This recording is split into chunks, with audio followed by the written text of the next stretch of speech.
Assalamualaikum warahmatullahi wabarakatuh.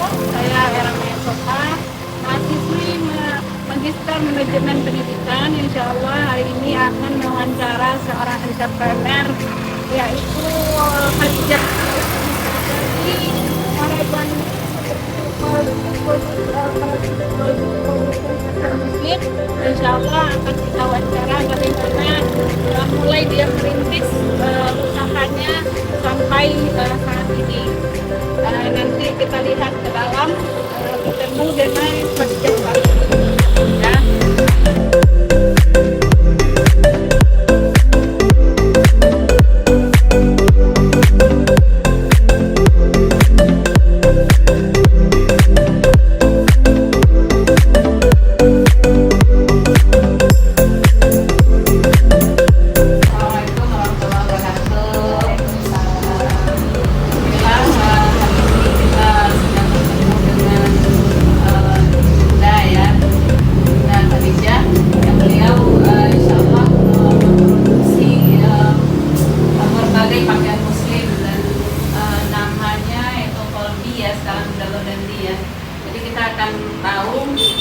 Bagaimana awal beliau merintis usaha ini sehingga menjadi seperti ini. Sepertinya sudah jauh ya, sudah jauh berkembang dengan mempunyai karyawan. Produksinya berapa orang? Ada 8 orang yang awalnya beliau sendiri, kemudian ada 1 orang ya yang memang alhamdulillah sampai sekarang ini ingin tahu kita seperti apa perjalanan bisnis beliau ini sampai saat ini. Mungkin kepada Ibu Khadijah ya, menyampaikan bagaimana sih awal mulanya Kolbi ini bisa berdiri, kemudian apa saja tantangan yang sudah dihadapi untuk merintis ini, yang mendukung siapa, kemudian sekarang seperti apa perasaannya dengan kesuksesannya gitu ya. Mungkin itu ya, silakan Ibu. Oh baik Pak Era, makasih sudah datang ke sini, silaturahim. Jadi kalau cerita tentang awal mula aku bangun usaha ini itu bermula di 7 tahun yang lalu, tahun 2016. Iya, 2016. Jadi 2016 itu saya seorang reseller ataupun agen dropshipper gitu, yang dropship tren busana muslim tanah air. Jadi kayak marketernya gitulah gitu kan. 4 tahun sebelumnya, jadi dimulai dari tahun 2012, 2013, 14 sampai 15 itu sebagai reseller agen dropshipper. Alhamdulillah kan setiap tahunnya dengan naik gitu sebagai dropshipper ini. Bahkan kita sudah pernah gitu omsetnya sampai 50 juta padahal nggak punya barang apa-apa gitu. Saat itu saya merasa kayaknya kalau bikin sendiri dapat untung lebih banyak ini gitu. Karena waktu itu saya menjadi agen sebuah hijab, brand hijab dari Bandung, dan itu kan satu bisnisnya dapat keuntungan dari atas 10.000. Suatu ketika saya satu hari itu dapat keuntungan 100. Jadi merasa kalau ini aku bikin sendiri untungnya lebih banyak nih gitu kan. Dari situ awal kan selama 4 tahun sebagai dropshipper kan sudah punya pelanggan loyal,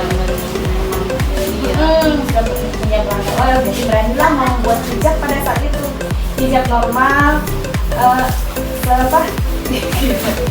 hijabnya hijab segi 4 yang biasa gitu, hijab segi 4 biasa yang cuma di matching. Udah itu awalnya. Tapi kan kendalanya waktu itu saya nggak punya modal. Penghasilan dari marketer saat itu kan paling dapat berapa persen, habis itu kehidupan sehari-hari. Gitu. Itu sudah menikah ya? Udah. Saya mulai agen dropshipper itu pas anak pertama umur 1 bulan, Aura biasa. Di situ mulainya jual online. Nah kendalanya pas memutuskan menjadi produsen, mau memproduksi itu kan nggak punya uang, Mbak. Pas-pasan uangnya gitu, ekonominya juga masih berjuang-juang. Tapi pas ada kan? Mudah-mudahan ya, tapi pada saat itu enggak, memang benar-benar pas-pasan banget gitu. Akhirnya karena memang saya ya bukan memuji diri sendiri, cuma saya termasuk orangnya percaya diri dan gak gengsian, dan insya Allah gigih gitu kan. Maksudnya tuh udahlah gitu, kita nggak minta makan sama orang jual, kenapa harus mau. Jadi yang saya lakukan itu, saya pergi ke pasar, itu cuma hunting kain, numpang foto-foto ke toko kain. Setelah saya foto, nanti paling saya beli itu 1-2 lembar dicat gitu kan, baru saya upload di media sosial. Dan karena kita tadi sudah 4 tahun sebagai jual online kan, kita sudah punya pelanggan. Nah, hari ini saya upload hasil foto yang foto tadi, ada yang pesen, besok saya ke pasar beli lagi. Jadi beli itu sesuai sama pesanan. Jadi beli 1, beli 2, ya sesuai pesanan, karena belum ada kemampuan nyetok saat itu kan. Bahkan alhamdulillah karena dia sambutan dari pelanggan bagus, saya bisa setiap hari ke pasar bolak-balik gitu, bolak-balik ke pasar karena tiap hari ada ya orderannya. Ya, alhamdulillah begitu terus. Ini bisa berkembang, bisa tadinya ngejahitin ke orang, matching ke orang, pelan-pelan bisa rekrut karyawan, beli mesin jahit sendiri 1 gitu Pak. Alhamdulillah ya, kita sudah mendengar bagaimana mulainya berdirinya usaha beliau ini, yang dulunya kalau tidak salah namanya Khadijah Hijab ya, sekarang berganti menjadi Qalbi ya. Nah, itu mungkin akan kita gali juga sedikit bagaimana kok bisa berubah gitu ya. Padahal yang sangat-sangat terkenal dulu itu Khadijah Hijab ya, itu bisa jadi Qalbi gitu ya. Terkenalnya sekarang ya, Qalbi. terkenalnya Qalbi sekarang. Jadi ada susah. Mungkin seperti apa ya Bu ya? Iya. Dulu kan awalnya pas membuka usaha itu biasalah, lagi kayak semangat kayaknya pakai nama sendiri keren kali ya gitu. Padahal udah tahu kalau Khadijah itu kan sudah banyak yang punya.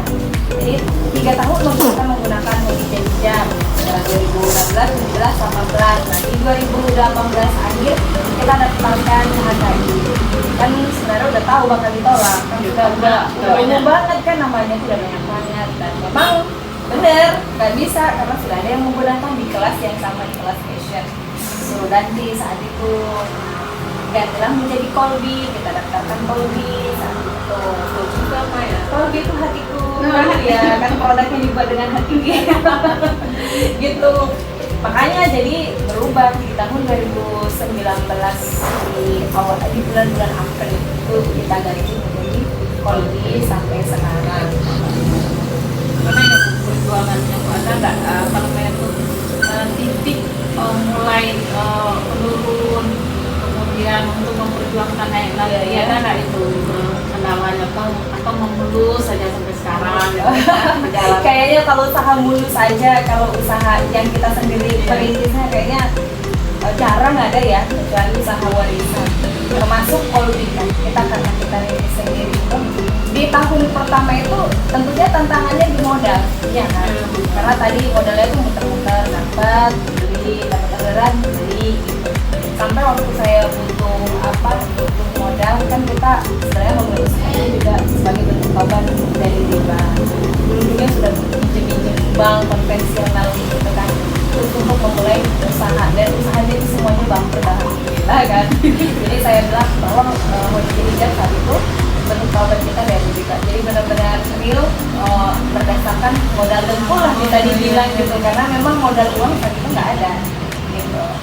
Terus selanjutnya karena sudah mulai permintaan banyak kan, permintaan sudah mulai banyak, saya juga belum ada kemampuan membeli mesin jahit yang kebetulan kan harganya jutaan.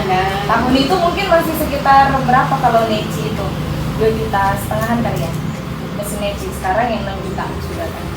Nah, jadi untuk mendapatkan uang di mesin itu kita melakukan arisan. Jadi saya kumpulin teman-teman arisan 500.000 per bulan gitu kan, dicari 20 orang gitu, dan saya nomor 1 gitu. Dan tanpa admin biar tidak riba gitu. Jadi alhamdulillah modalnya itu didapat dari situ. Nah sudah punya mesin, baru kepikir untuk rekrut karyawan 1 gitu. Jadi alhamdulillah berkembang gitu kan, sampai tahun 2018 tadi saya daftarkan kakinya gantinya itu ditolak, kita ganti Kolbi. Ini kan nggak punya ilmu nih, baru didaftar Kolbi ini jadi penggantinya aja, belum keluar sertifikat HKI-nya belum, dia prosesnya 2 tahun kan lama Mbak gitu. Tapi orang yang nggak punya ilmu ini tadi ujuk-ujuk langsung ganti semua label, ganti semua merek, umumin ke agen reseller bahwa kita ganti merek loh gitu. Saya pikir pergantian merek itu maksudnya segampang yang saya pikirkan gitu lah, ownernya sama, produknya sama, kualitasnya sama, sepertinya nggak ada masalah gitu kan. Tapi ternyata tidak Mbak Era. Saat ganti merek malah yang tadinya kita dari tahun 2016 ke 2018 grafiknya naik terus omsetnya. Pas kita sudah ganti merek di kayaknya sekitar April atau ini lupa saya, Kolbi itu plok jatuh sejatuh-jatuhnya. Jadi kayak mulai lagi dari nol saat ganti merek. Ternyata pelanggan kita nggak siap dengan pergantian merek.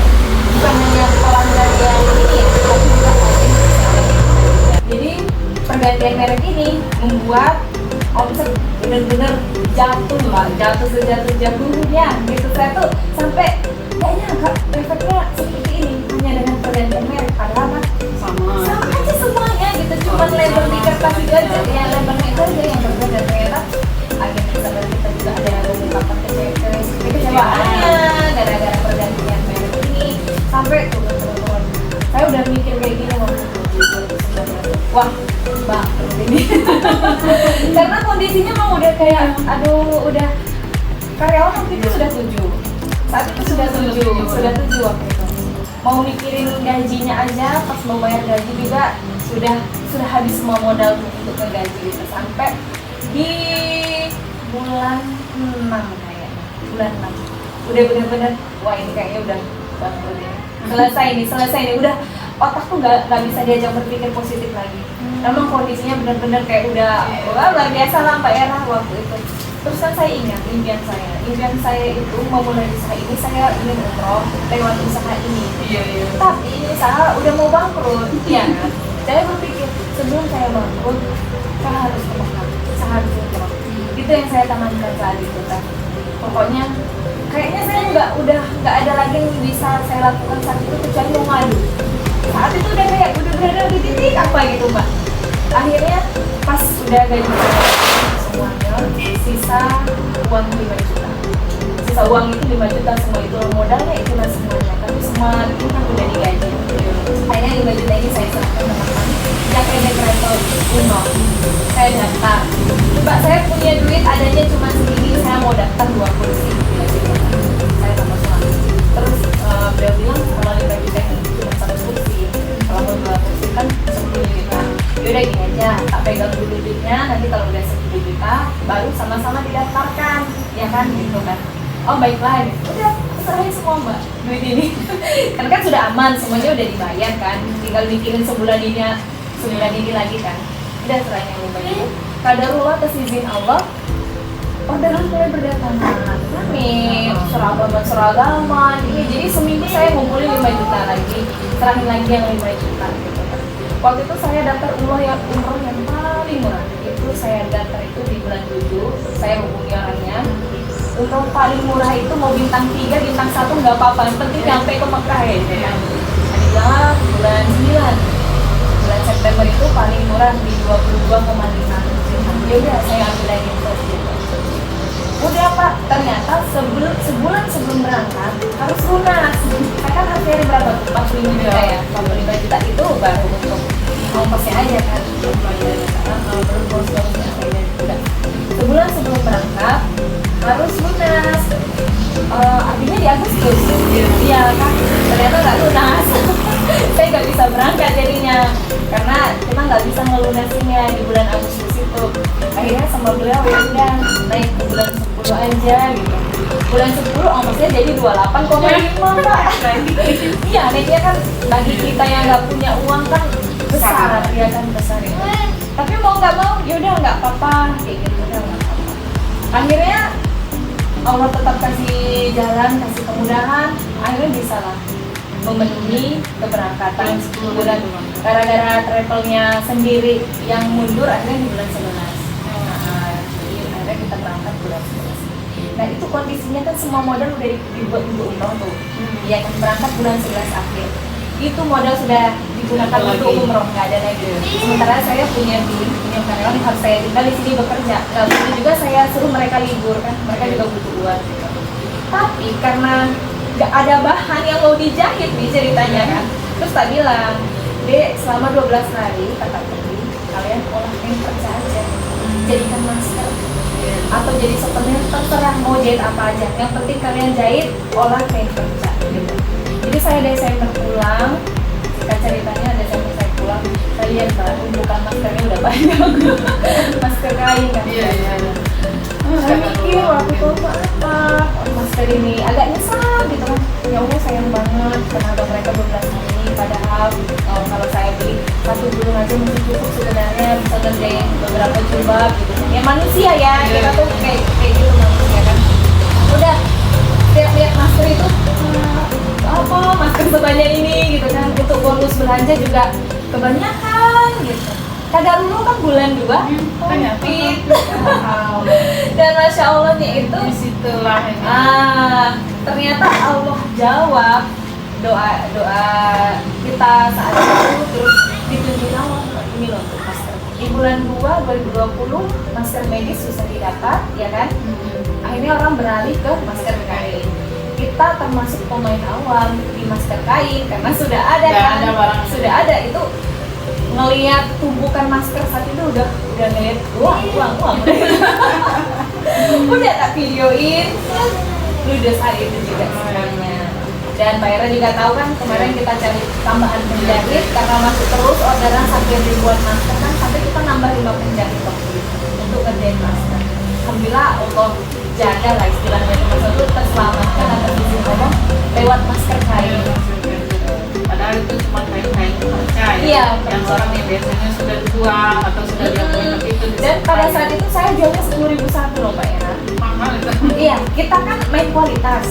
Masker kita masker bolang tadi, terus dari segi kerapian juga. Makanya yang kemarin tambahan 50 itu juga diseleksi. Maksudnya kalau nggak bener, dedel gitu. Jadi kita jual 10.000 satu, minimal beli 20 sekodi. Jadi kita ke agen. Jadi lemparnya ke agen kan jual 15.000. Itu sampai sekarang sih sebenarnya masih berjuang-juang untuk bangkit lagi.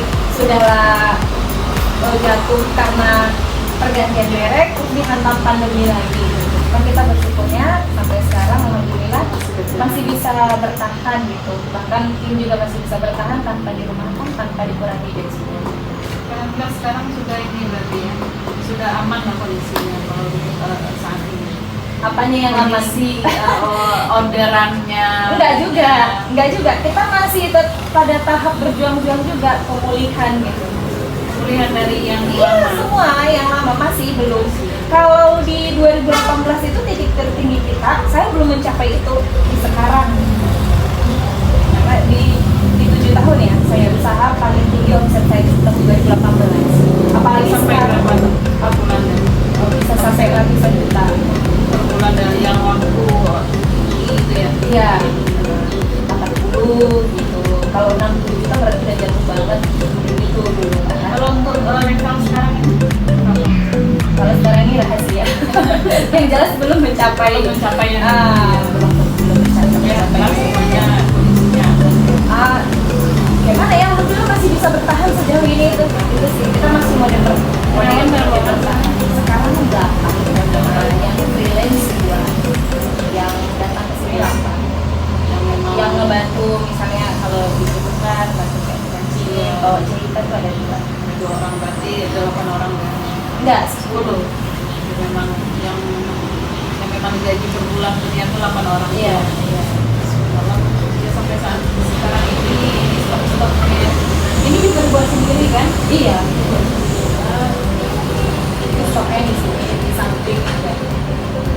Mungkin dari sini ya dapat memang kita ini kan gimana perjuangan Palgi ini untuk berjuang lebih gigih lagi, dan termasuklah untuk mempertahankan karyawan ya, walaupun karyawan itu sebenarnya belum seharusnya tidak segitu, cuma karena kita sudah ini karena dia mau hidup di sini lah ya. Bahkan waktu corona itu, saya ditemui salah satu karyawan karena beberapa teman saya yang usaha di fashion itu sudah tumbuh, ada yang sampai bulan karyawannya, jadi kan semuanya kan mungkin diketahui sama karyawan. Jadi ada satu tim yang mendatangi saya, Kak, kita jalan tusuk ya. Jadi itu rasanya tuh kayak udah Allah tuh yang ngasih rezeki kok. Jadi memang sama mereka udah bilang yang ngasih rezeki itu Allah, bukan kita yang ngasih rezeki. Jadi kalian banyak berdoa, mungkin rezeki kita lewat ini semua. Jadi harus banyak berdoa, ibadahnya gitu deh. Mungkin itu ya perjalanan Malvia perusahaan ini. Cuman yang rasanya yang memang perlu kita tiru, beliau ini menanamkan bahwa semua rezeki itu datangnya dari Allah ya. Kemudian juga mengajak, dengar saya mengajak karyawannya untuk selalu meningkatkan ibadah, kemudian mewajibkan ya untuk meningkatkan ruhiyah dia ya, budaya kerjanya seperti apa. Kalau ada ownernya dia gigih, kalau tidak dia ini yang mungkin menanamkan itu bahwa Allah itu melihat segala aktivitas yang dilakukan. Mungkin itu yang motivasi yang biasanya tidak tanamkan di karyawan adalah ganti ya dengan Pertama, kita di sini punya budaya kerja, Mbak Ena. Kita budaya kerja bahwa kita bekerja itu juga ibadah. Kita kerja mau jangan sampai kita bekerja cari uang itu melalaikan ibadah wajib kita kepada Allah. Maka budaya kerja yang kita tanamkan di sini, begitu mereka datang itu wajib bersalaman. Jadi kalau tim datang baru ketemu lagi dan pulang itu semuanya wajib salaman. Kita berharap kan ada bisa menggugurkan dosa, bersalaman itu bisa menggugurkan dosa. Alhamdulillah ya, kalau dulu awal mulainya dulu itu cuma hijab aja ya. Ya memang segi 4. Sekarang hijabnya udah bermacam-macam kayak desain seperti apa dan apa saja ya yang diproduksi di sini. Sekarang selain memproduksi hijab segi 4, hijab Islam sorong, kita juga busana muslim juga.